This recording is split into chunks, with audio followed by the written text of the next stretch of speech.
So today we're gonna blind taste with my friend Gianni. So today I'll be blind tasting with Dustin Wilson. He's an MS out of New York City. Gianni actually worked with me at Verve Wine in New York for a little over a year or so before, and he was kind of splitting his time working with me at Verve and then with Pascaline Lepelletier at Racine's. Dustin's really the first guy to kind of give me a shot in the wine industry. I probably did my first blind tasting with him 2 years ago, and that was the first blind tasting I've ever done before. So it'll be kind of fun to revisit, see where I've come, and kind of give him a little challenge as well. He's super young, really passionate, very smart. I expect really, really big things out of him in the future. I think he's going to do great stuff. So anyway, really excited to blind taste with him today and have him here.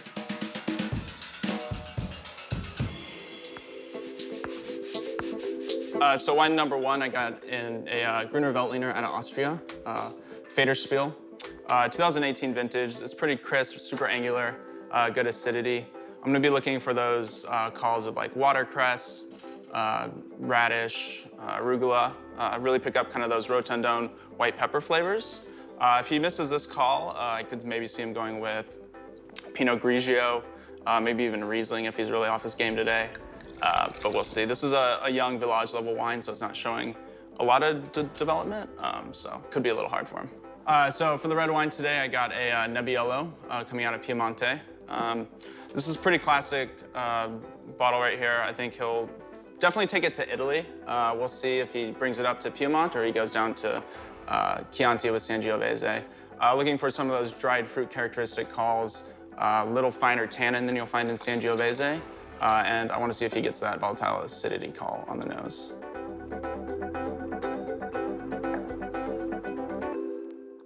How's it going? Good. You ready? I'm ready.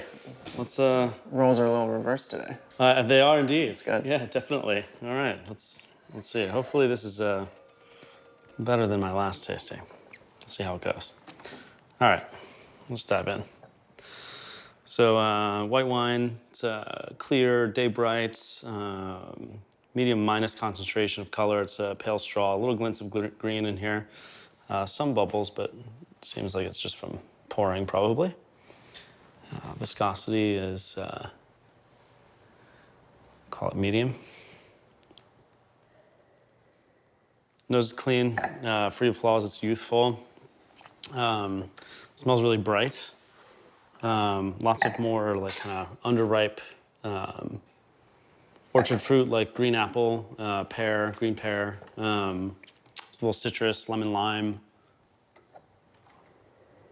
Definitely more kind of like tart, underripe, sour fruits. Not getting anything in the way of like tropical notes or anything like that. There's definitely some minerality in the wine.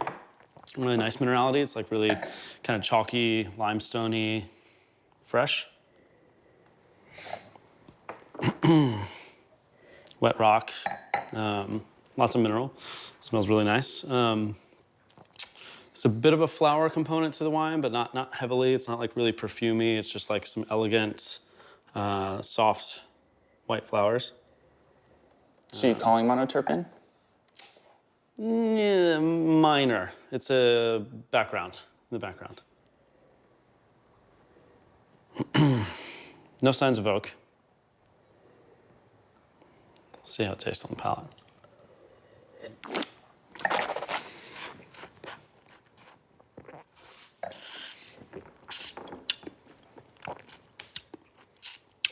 It's classic.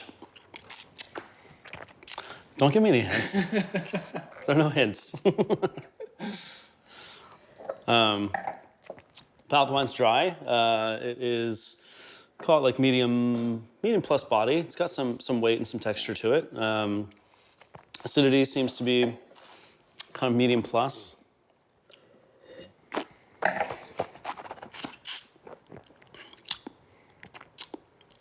Yeah, medium plus acid.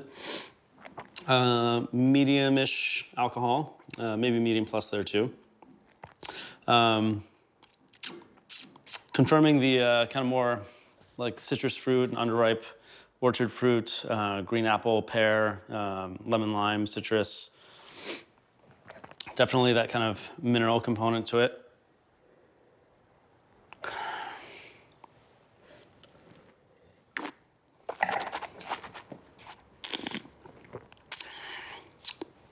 It's really good. I like the wine a lot. Less flowers, not really floral on the palate.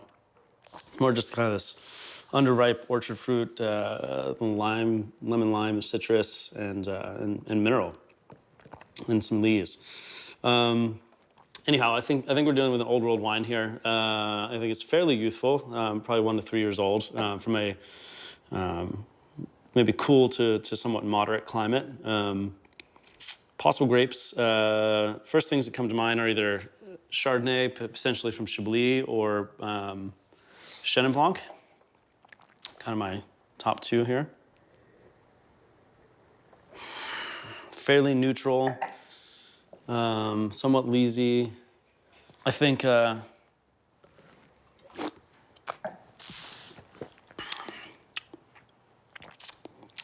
it's not quite like oxidative, waxy, kind of bruised fruit enough for me for Chenin. So I'm gonna take this to the old world, to France, to Burgundy, to Chablis.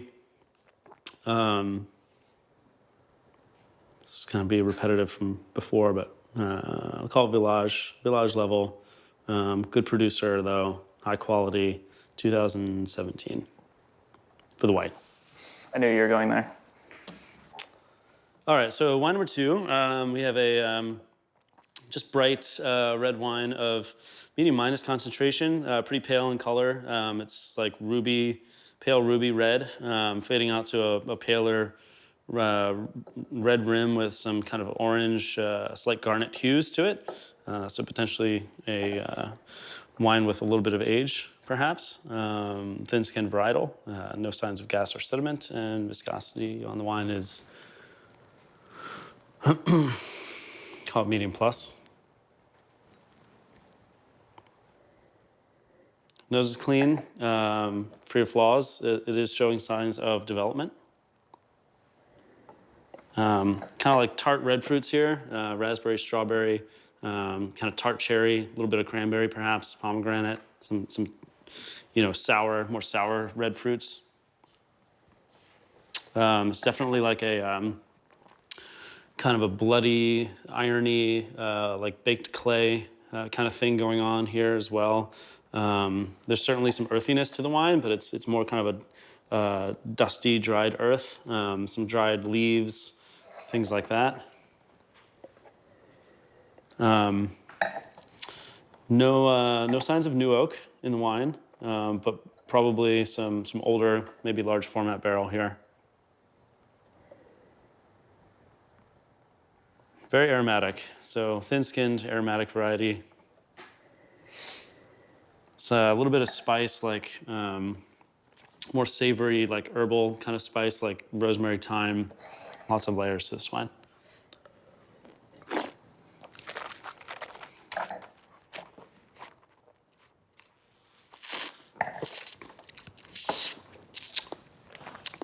Definitely dry, bone dry. Firm tannic structure. Call those tannins high. Medium plus to high acid. Medium plus alcohol. Actually, potentially high alcohol.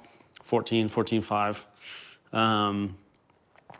Confirming all those things mentioned on the palate or on the nose. Sorry, the tart red fruits, the cherry, raspberry, strawberry, etc. On the tart side, that really nice kind of like dusty, dried earth component to it. Mushroomy, that tea leaf, the potpourri, the dried flowers. Really nice.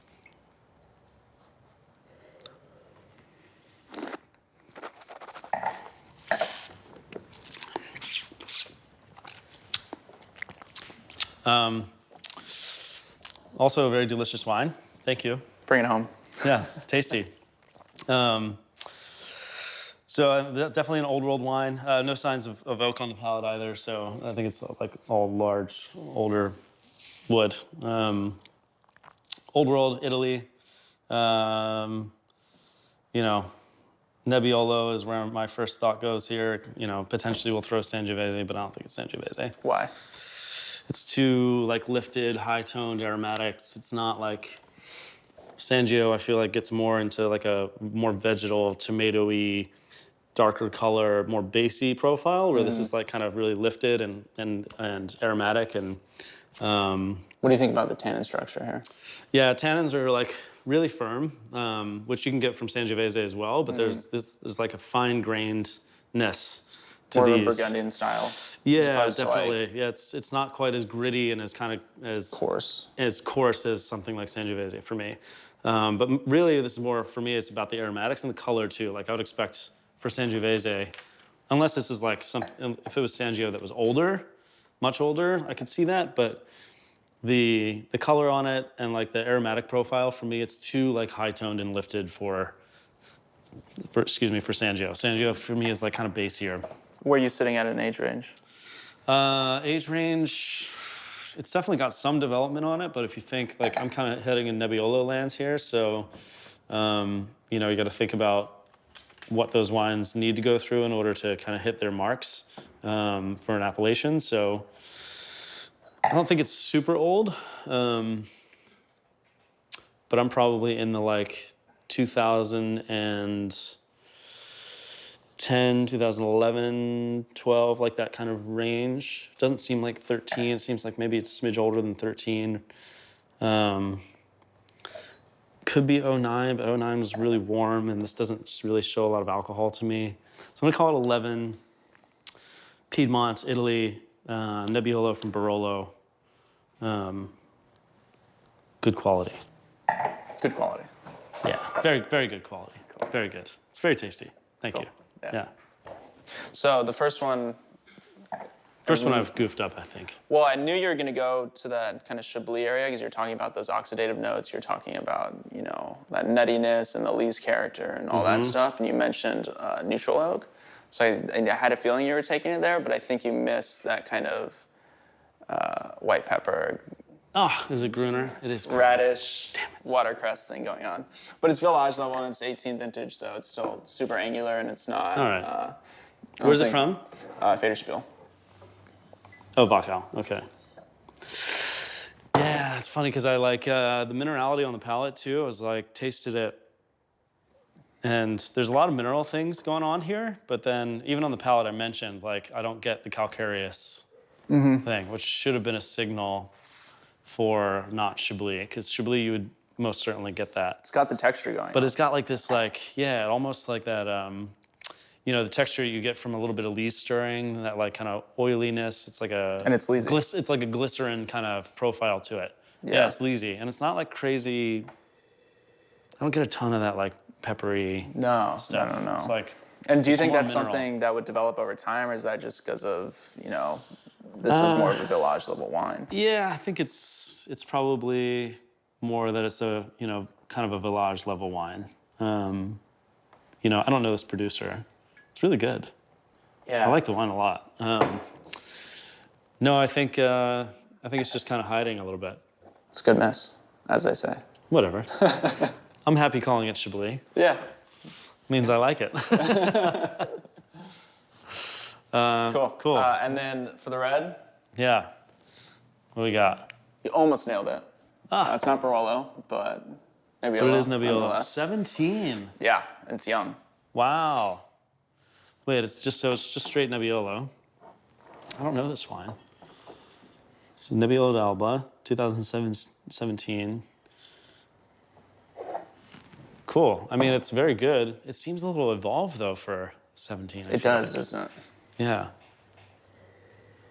Like there's feels like it's got like freshness to it, 7 like years into it. Yeah, it feels like it's got more age to it. Yeah. It's kind of like on the up and up, for sure. I mean, it's very good. It's just interesting to see a wine that young, like looking and smelling like this. Yeah. Especially like it's not proper Barolo, it's just Nebbiolo d'Alba. So like to see that color pigmentation around the rim like this, where you're getting already some like orange tinting. There's not a lot of that kind of copper thing going on the rim though. Yeah, I mean, it's it's got some like orangey. It's definitely like, for me, it's, I don't know. It looks more evolved than I would expect for a 17 Nebbiolo. Obviously, like I didn't even think it was 13 or 14. I went back to 11, so I thought it had some more significant age. So this is always really interesting to me because, I mean, I knew you were going to take it to Italy because you get that volatile acidity, you get that kind of tomato leaf savory characteristic that's so kind of obviously Italy. And then I always like to see where people go in the crossroads between San Gio and Nebbiolo and kind of, you know, how quickly they're able to pick that up. Yeah. Because I feel like for me personally, it's like I don't really have a good understanding until I have it on the palate. Yeah. I really look for those kind of like finer tannins to go up to Nebbiolo, something a little bit more Burgundian style like we talked about. And I think it's like, it's a hard distinction to make. They can often be like super... Yeah, I mean, you know, I used to mix it up quite a bit, and I've seen a lot of people mix it up. And for me, it's I think part of it is palate, but for me, the more distinctive thing for me personally, I know it's different for everybody, is the aromatics. So for me, the aroma of Nebbiolo is much more operates like in this kind of really floral, high-toned, like lifted level. I don't know if that even makes any sense, but you kind of know what I mean. It jumps out. It's like, it is more Burgundian. It's a little more like from an red aromatic fruit standpoint. forward. I don't know what I use the word lifted and like high-toned a lot, and I know other people use those terms too, and it's hard to explain kind of what that means, but it's like, if you think like, for me, when I say like bassier aromas, it's like, think of like music, right? There's like bass tones and there's treble, right? So for me, Nebbiolo operates more on the treble, where, you know, Sangiovese is more on the bass. It's like deeper, broader, like a little bit darker, deeper. Whereas Nebbiolo is more like wistful and like pretty and, you know, and more articulate. Yeah, and yeah, exactly, more finesse. So not to say that you can't have, you know, some wines that fall into the gray area. There's plenty of Nebbiolo, like if it's treated, you know, a little bit more with, you know, some oak or a little bit more extraction and whatnot, you can still get some of those bassier things.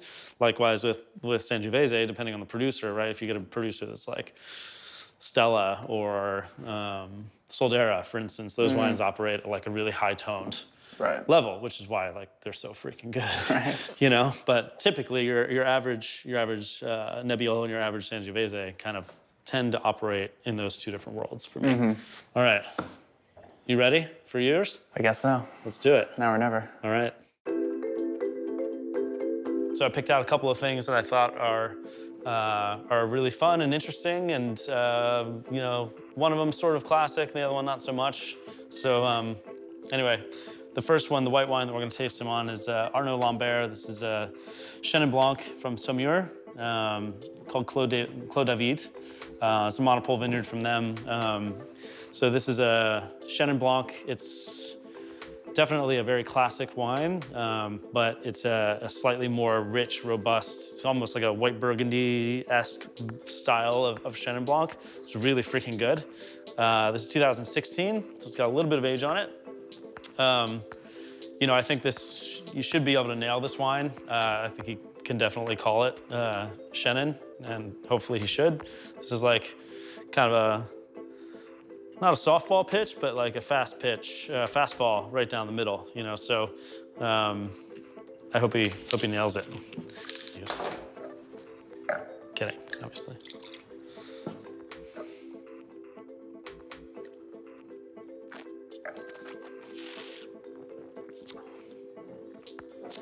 Fucking good. So the red wine that we're gonna do is Okota Barrels Fugazi Vineyard Grenache. And this is 2016 also. This one's gonna be tricky. So Okota Barrels is a producer in Australia that makes very balanced, finessed wines. So this is like a wine that when I want to turn somebody's mind on what Australian wine's all about, this is kind of the stuff that I like to serve because it's pale in color, it's elegant, it's lower in alcohol. This is 12.8% on the label. Australia tends to get a reputation of producing wines that are really big and high in alcohol and very intense, but that couldn't be further from the truth nowadays, and this is a producer that really represents that really well. And they make a handful of different Grenache wines, but the Fugazi is like I believe they're top wine for Grenache. Plus, just really super tasty and fun to drink, and so I'm excited to just drink it. I don't know what he's gonna call it. I mean, I think it's a tough wine to nail. I would be very, very, very surprised if he nails this. It's not really what it's about, and I hope he just like kind of likes the wine. But like, look at that, it's like nice and pale and very pretty. It smells really good.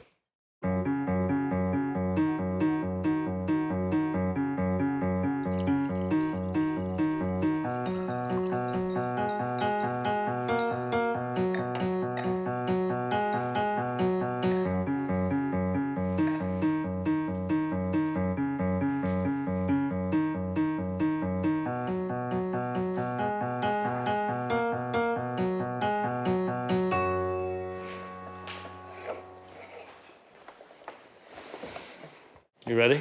About as ready as I'll ever be. All right. Cool. You're gonna nail it. You're just gonna crush both of these. I know it. Piece of cake. Wine number 1 is a clear white wine of moderate concentration. Color is a pale yellow out to a watery meniscus at the rim. No evidence of gas or sediment. Viscosity is, call moderate on the nose. Wine is clean, showcasing tart fruit characteristics, orchard fruits, citrus fruits. A little bit of stone fruit in there as well. Lemon rind, lemon spritz, green apple skin, peach pit.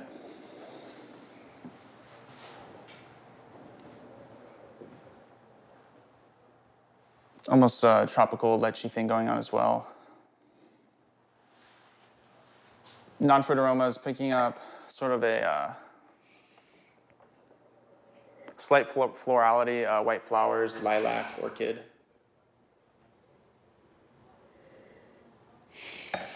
Well, it's kind of like a salinity to the wine.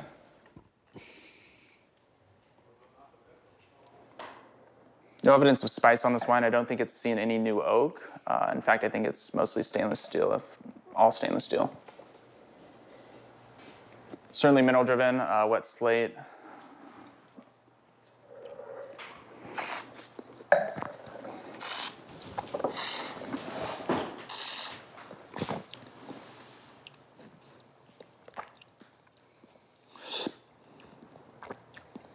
Acid is moderate. Wine is dry. No evidence of phenolic bitterness.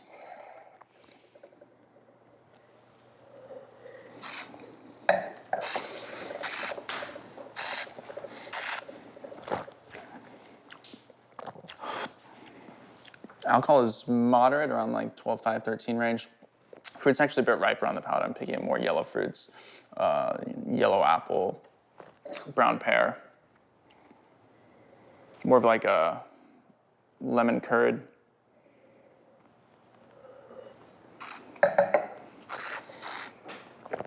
It's got texture, it's got broadness and richness to it.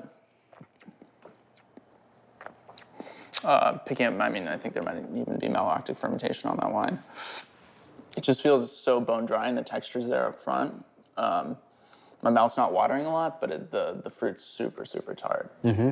I'm getting a ton of that like kind of green apple skin, but it also feels a little tropical, like it's seen quite a bit of sun. There's definitely a textural component to the wine, but yeah, what would you call, are you sticking with the medium acid or do you want to change that? No, I mean, it's definitely at least moderate plus. I don't think I'm in high territory though. It's kind of, it just hides a little bit behind that texture. Yeah. Right. But it's like creeping acid. It's not like punch you in the face acid, but it's definitely there. Right. Yeah. For sure.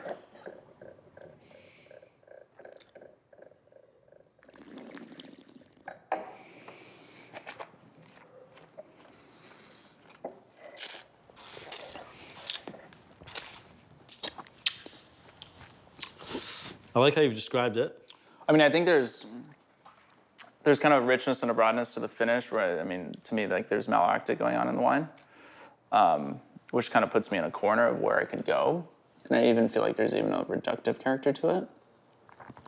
But it feels like, I mean, to me, it almost feels acidified. Like the acid isn't super well integrated. It kind of hits really hard at the end. And again, it's not giving me that kind of like mouth-watering finish. It's super harsh. Where do you want to go with it?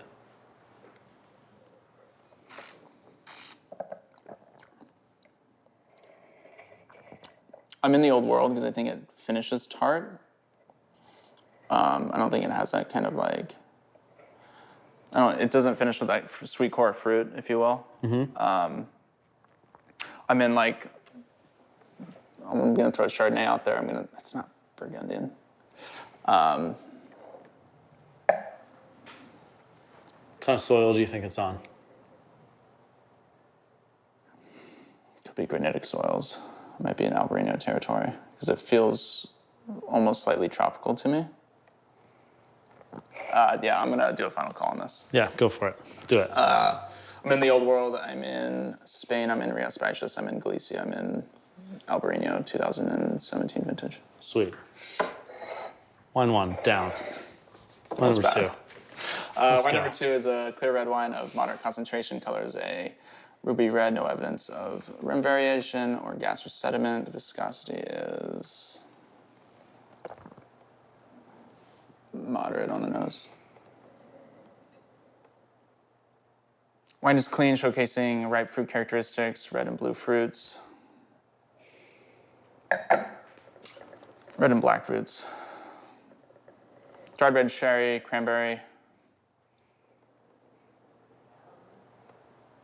Dried black plum.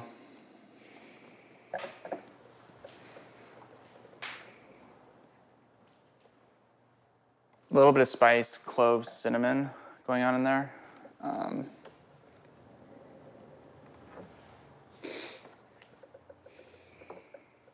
Seems to, I'm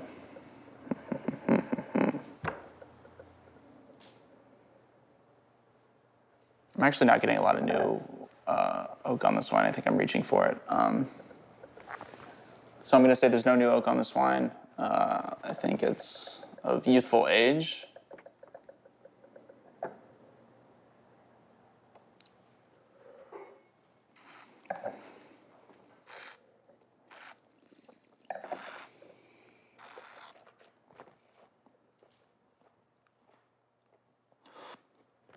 Acid is moderate plus, alcohol is moderate.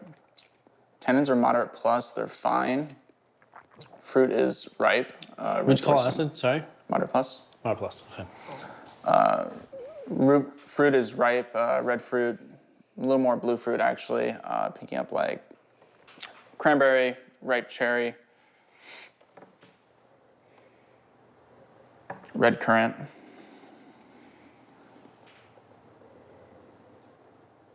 Confected blueberry. It's pretty mineral driven. I mean, it's youthful and it's young and it's fresh and it's kind of like chug-worthy wine. There's not a lot going on here. It's certainly not very complex. I'd say this is like moderate complexity. It's got a moderate finish. It almost feels like I'm reaching for stuff and then like just to find descriptions about it. There's not a ton going on. It's maybe like a coffee coca mocha thing going on.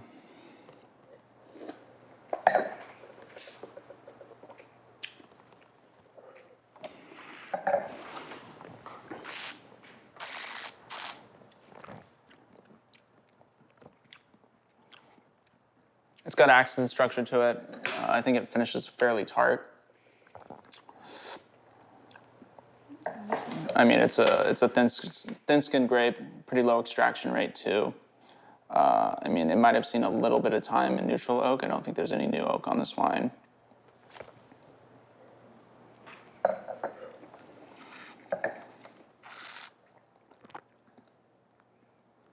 Yeah, I mean, final conclusion, I think this is Gamay coming from Beaujolais, coming from Fleury 2017 vintage. All right. So let's go through it. I think you described the white wine really well. I think you, like by the end, you're like contradicting yourself a little bit and like starting to convince yourself of other things. Like you kind of described it as you were tasting it, you were like kind of just describing what was there. And then I feel like towards the end, you wanted to try to make a decision. So you're convincing yourself there was stuff In the there. glass, that wasn't. So you could validate your decision to call it something. Right. When it's not there as much. So,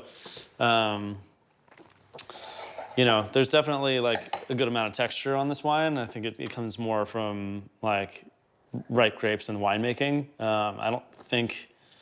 This is New World Shard, isn't it? No. I don't think there's mallow on it. At least I could be wrong about that, but I'm pretty sure it's not. I think, you know, there's like some definitive, like kind of waxy notes going on here that maybe you missed out on. I'm glad you picked up on the acid. You did call like limestone in the beginning, which you picked, like, I think that was great. And then I feel like you decided you wanted to. Can I make a new call? Yeah, go for it. It's Chenin Blanc from Loire Valley. I think it's Vouvray. Vouvray, all right. Close. It's Chenin, but not Vouvray. Oh, it's fucking good wine. Is what it is. Summer. Yeah. Yeah. Oh, I think I was like, I mean, the oxidized fruit character's there. Yeah. And the chamomile. Yeah. I was at a point where like I wanted to say chamomile so bad, but I was like, I'm not comfortable enough. Because I feel like once I say chamomile, I'm going down the Chenin Blanc territory. Right. And I was like, I'm not comfortable enough to do that. And then I kind of lost it because I started thinking about other things. And then that oxidized fruit character, I think, I was calling out tropical fruit, and that's not what that was at all. Yeah. I mean, this is treated well. You know, it spends some time in wood. It's like older barrel, but it's like it has a much more fleshy, like richer kind of texture to it. It is like, you know, it feels kind of like white Burgundy, but it's Chenin. Did you think it's reductive at all? I don't get like the reductive thing out of this. When I think reductive, I think like, especially in white wines, I think more of that like matchstick, you know, slight curry kind of flavor or aroma, which I don't get here. For me, I mean, granted, it's much easier to like get all the things that you want out of a wine when you know exactly what it is. But I smell the like, it's more like yellow fruits, like yellow plum. It's like got a little of that bruised character to it. For me, it's got that like waxy beeswax chamomile thing going on to it. For sure.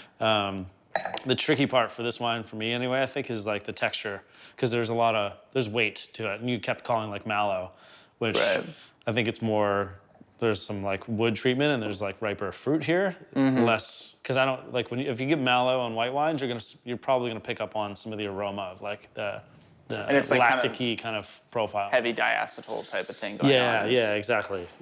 So, anyway, the red wine is definitely like a little trickier. This is not super. It's not classic, really. Not super classic anyway, in the sense that I just wanted to throw something in there that I think is unique and delicious and interesting. I think you described it really well, and I think this is a really hard wine to nail. So I think there's whole cluster on this wine. Yes, definitely. And I think it's Pinot Noir. Okay.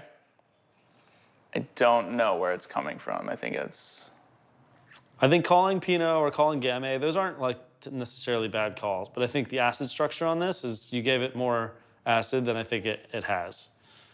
So if you're looking at like a paler, thin-skinned, you know, red grape variety that can maybe see some whole cluster, but maybe tone the acid down a smidge, what might come to mind for you? To me, there's some savory aspects to this as well. It's Grenache.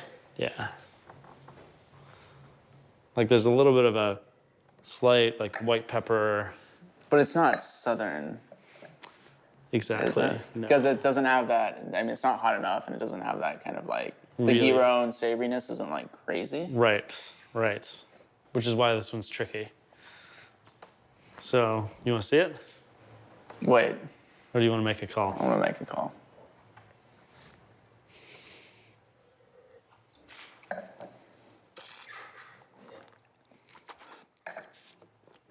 If this is New World, it's really well made. where are they doing Grenache? That's interesting. I don't know. Some places. Not that many places. Think about it. I don't know. No call. Australia, my friends. Dakota. Wow. Yeah. There's no chance I was gonna get that. That's like it's not even on my map when I'm like tasting. You know what I mean? No, it's more. This is more just an exercise in like describing the wine and like, you know, what you think of it. But you know, they make really kind of a more progressive style of wines from Australia, and you know, this one in particular, Fugazi, is like one of their better wines. So, I mean... But yeah, it's definitely, like, for me, it's like whole clustery, it's savory, it's... So I was missing you know, kind of like the rosemary, thyme, herb de Provence call. Yeah, well, it's not like super herbal to me. It's because you don't really get Garrigue outside of Provence. Like, we're outside of like southern Rhone, Provence, like southern France, Mediterranean France. So you're not gonna get Garrigue here. Like, you're just gonna get like that. You're gonna get the Grenache stuff. So it's like the red fruits, the slightly kind of riper flavor of those red fruits. I think the acid call is, well, this is 12.8, so they're definitely picking like on the earlier side for Grenache. Like, there's more acidity here than you would see maybe in like Chateauneuf, probably, but it's still not, for me, it's not Pinot Noir acid. It's not Gamay acid. It's like still a notch below that. But there's definitely like a little bit of that spice and the white pepper and like that slightly almost like salty kind of profile to this wine to get to Grenache. I think you can get to Grenache here. I think figuring out that it's Aussie is tough, you know. But like California could be a call, or Australia could be a call. But it's like, to your point, for me, it doesn't drink like Southern Rhone. No. But I think there's definitely good Grenache. There's good Grenache character to it. It's just tough to figure out where it might come from. But it doesn't like fit perfectly into a slot for like a classic wine. Right. It's not. Yeah. In the So books it's tough. where It's a you're tough tasting. It's a really hard wine to blind taste. All right. Well, thanks for tasting, man. That was fun. It was a little bit of a shit show, but No, it's good. It's good. Anyway, cool. Well, good to taste with you. Yeah, My pleasure. Thank you. Cheers.